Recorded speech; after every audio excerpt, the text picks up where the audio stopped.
નમસ્કાર દોસ્તો, સ્વાગત છે આપ સર્વનું તમારી પોતાની YouTube channel ocean coaching classes પર। મિત્રો, ધોરણ 9ની ડિસેમ્બર 2025માં લેવાનારી એકમ કસોટી તારીખ 22/12/2025ના રોજથી શરૂ થવા જઈ રહી છે અને આપણી ચેનલ ઉપર ધોરણ 9ના દરેક વિષયની એકમ કસોટીના મોડલ પ્રશ્નપત્ર અને તેના સોલ્યુશન મુકાઈ ચૂક્યા છે। તો જરૂરથી દરેક વાલીઓ, વિદ્યાર્થીઓ અને શિક્ષક મિત્રોએ આ એકમ કસોટી 2025ના મોડલ પ્રશ્નપત્ર અને તેના સોલ્યુશનનો અભ્યાસ કરી લેવો અને સાથે સાથે આ જે સોલ્યુશન છે તેની પીડીએફ પણ જો તમે મેળવવા માંગતા હોય તમારા વોટ્સઅપ પર પીડીએફ ફોર્મેટની અંદર, તો અહીંયા નંબર આપેલો છે 7046222254। આ નંબર ઉપર કોન્ટેક્ટ કરીને તમે એકમ કસોટીના આ જે પ્રશ્નપત્ર અને તેના સોલ્યુશન છે તેનો તમે અભ્યાસ પણ કરી શકો છો અને પીડીએફ પણ મેળવી શકો છો। તો જરૂરથી મેળવી લેજો। ચાલો તો શરૂ કરીએ। ધોરણ 9 વિષય હિન્દી એકમ કસોટી ડિસેમ્બર 2025 કુલ 25 ગુણની આ એકમ કસોટી રહેશે। એમાં વિભાગ એ गद्य विभाग। અહીંયા આપણને કહ્યું છે કે निम्नलिखित प्रश्नों के विकल्प में से सही विकल्प चुनकर उत्तर लिखिए। पहलो सवाल, अल्मोड़ा के पहाड़ी क्षेत्र में माँ को क्या कहते हैं? तो जवाब आवश्य विकल्प डी, ईजा। निम्नलिखित वाक्यों में से सही वाक्यांश चुनकर पूरा वाक्य फिर से लिखिए। तो जवाब आवश्य विकल्प क, એટલે કે અહીંયા શું જવાબ આવશે કે अपनी पीठ पर से महादेवी के गिरने पर रानी ने ऐसे निश्चल खड़ी हो गई जैसे वह पश्चाताप की प्रतिमा हो। विकल्प क। ત્યાર પછી છે સહી વિકલ્પ ચुनकर रिक्त स्थानों की पूर्ति कीजिए। એમાં ત્રીજો સવાલ, एक बार सुप्रसिद्ध भारतीय खाली जग्या गामा मुंबई गई। तो जवाब आवश्य पहलवान। ત્યાર પછી છે निम्नलिखित प्रश्नों के एक एक वाक्य में उत्तर लिखिए। चौथું, मदन को किसका भेद मालूम हो गया? तो मदन को पहाड़ और जिले का भेद मालूम हो गया। ત્યાર પછી છે निम्नलिखित प्रश्न के 4-5 वाक्य में उत्तर लिखिए। एમાં પાંચમો सवाल, रानी का चरित्र चित्रण कीजिए। तो रानी एक छोटी सुंदर घोड़ी थी, उसका स्वभाव भी सरल और स्नेहपूर्ण था। परिवार के बच्चे उसके साथ दिल खेलकर खेलते थे। पालतू नेवला भी उसकी पूंछ से झूलता था। कुतिया भी उसकी पीठ पर चढ़ती उतरती थी। कभी कोई बच्चा मार देता तो उसका स्वाभिमान जाग उठता था, फिर भी वह शांत रहती। कोई बच्चा उसकी पीठ पर से गिर जाता तो उसे बड़ा पश्चाताप होता था। उसकी सूझबूझ से सोने के खोए हुए कड़े मिल गए थे। अपने इन्हीं गुणों के कारण रानी पूरे परिवार का दिल जीत लिया था। ત્યાર પછી છે વિભાગ બી, પદ્ય વિભાગ।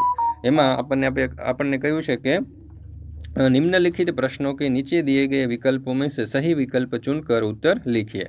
एवं सातवां सवाल, सच्चे मित्र की कसौटी कब होती है? तो जवाब आवश्य विकल्प डी, विपत्ति में। निम्नलिखित वाक्यों में से सही वाक्यांश चुनकर पूरा वाक्य फिर से लिखिए। एवं आठवां सवाल, ईश्वर ने मनुष्य को हाथ। तो जवाब आवश्य हाथ धरती पर स्वर्ग बनाने के लिए दिए थे। ત્યાર પછી આગળ સહી વિકલ્પ ચुनकर रिक्त स्थानों की पूर्ति कीजिए। 1 मार्क्सનો પ્રશ્ન છે। 9મો सवाल, रहीम ने अल्पकाल की विपदा हमारे लिए खाली जगह बताई। तो जवाब आवश्य भली। ત્યાર પછી 10મું, कवि अपनी व्यथा की चिंता क्यों नहीं करता? जब सारी दुनिया व्यथा से ग्रस्त है तब कवि को अपनी व्यथा की चिंता करना व्यर्थ लगता है। ત્યાર પછી આગળ निम्नलिखित प्रश्नों का 2-3 वाक्यों में उत्तर लिखिए। एवं 11वां सवाल, बुद्धि और हाथ किस कार्य के लिए है, स्पष्ट कीजिए। तो बुद्धि का कार्य संसार के अज्ञान को दूर करके यहाँ छाई जड़ता मिटाना है। हाथों का काम बुद्धि के मार्गदर्शन में पृथ्वी को स्वर्ग की तरह सुंदर बनाना है।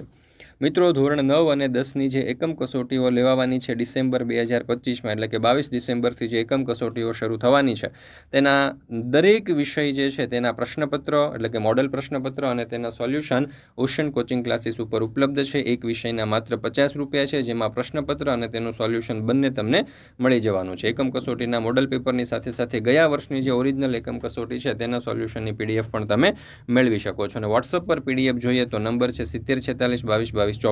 અને જો આ તમે એકમ કસોટીના સોલ્યુશનની પીડીએફ અથવા તો એકમ કસોટીના પ્રશ્નપત્ર એ તમે એપ્લિકેશન પરથી ડાઉનલોડ કરવા માંગો છો તો આપણી એપ્લિકેશન છે ઓશન કોચિંગ ક્લાસીસ, ત્યાંથી પણ તમે ડાઉનલોડ કરી શકો છો। આ એપ્લિકેશન ડાઉનલોડ કરવાની લિંક તમને નીચે ડિસ્ક્રિપ્શન બોક્સમાં મળી જશે। ત્યાર પછી છે વિભાગ સી, વ્યાકરણ વિભાગ। એમાં છે निम्नलिखित वाक्यों को शुद्ध कीजिए। એમાં 12મો સવાલ, माँ ने लड़की के बुलाया। तो અહીંયા સાચો જવાબ આવશે माँ ने लड़की को बुलाया। ત્યાર પછી છે निम्नलिखित शब्दों के विरोधी शब्द लिखिए। तो दंडનું વિરુદ્ધાર્થી થશે પુરસ્કાર। ત્યાર પછી છે निम्नलिखित शब्दों के पर्यायवाची शब्द लिखिए। समाधान એનું થશે હલ। ત્યાર પછી છે નિમ્નલિખિત શબ્દ સમूह के लिए एक शब्द लिखिए। मेहनत की कमाई तो એનું થશે મહેનતાના। નિમ્નલિખિત શબ્દો કે ઉપસર્ગ बताइए। પરમાત્મા તો એનું થશે પરમ। ત્યાર પછી છે निम्नलिखित वाक्यों में से विशेषण बताइए। तो मानव को ईश्वर बनना था, निखिल सृष्टि वश में लानी। तो અહીંયા જવાબ આવશે નિખિલ।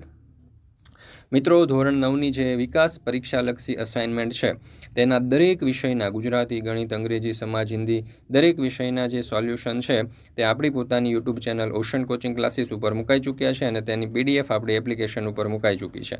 તો જરૂરથી આ ધોરણ 9ની વિકાસ પરીક્ષાલક્ષી અસાઇનમેન્ટ જે છે દ્વિતીય સત્રાંત પરીક્ષા માટેની તેનો અભ્યાસ કરી લેજો તમારી પરીક્ષાની તૈયારી માટે। અને તમારે સ્વાધ્યાય પોથીના તમારી આ જે વિકાસ પરીક્ષાલક્ષી અસાઇનમેન્ટ છે તેના સોલ્યુશન માટે, તેના અભ્યાસ માટે તમને ખૂબ જ ઉપયોગી થશે।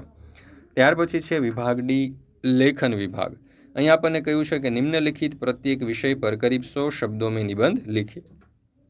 તો અહીં આપણને નિબંધ આપેલો છે મેરા પ્રિય લેખક। તો અહીંયાથી તમે આ નિબંધ જે છે તેનો અભ્યાસ કરી શકો છો। તેના અથવામાં આપણને બીજો નિબંધ આપેલો છે હોલિકા ત્યોહાર। તો આ નિબંધનો પણ અહીંયા તમે ખૂબ જ સારામાં સારી અને સરસ રીતે અભ્યાસ કરી શકો છો। તો દરેક વાલીઓ, વિદ્યાર્થીઓ અને શિક્ષક મિત્રોએ ધોરણ 9ની આ જે એકમ કસોટી છે એનું જે આ મોડલ પ્રશ્નપત્ર છે જે તમારી 22 ડિસેમ્બરથી એકમ કસોટી શરૂ થવાની છે ધોરણ 9 અને 10ના વિદ્યાર્થીઓની, તેના માટે આ ખૂબ જ ઉપયોગી થશે, ખૂબ જ મોસ્ટ આઈએમપી છે। તો જરૂરથી દરેક વાલીઓ, વિદ્યાર્થીઓ અને શિક્ષક મિત્રોએ આ મોડલ પ્રશ્નપત્ર અને તેનું સોલ્યુશન મેળવી અને તેનો અભ્યાસ કરી લેવો।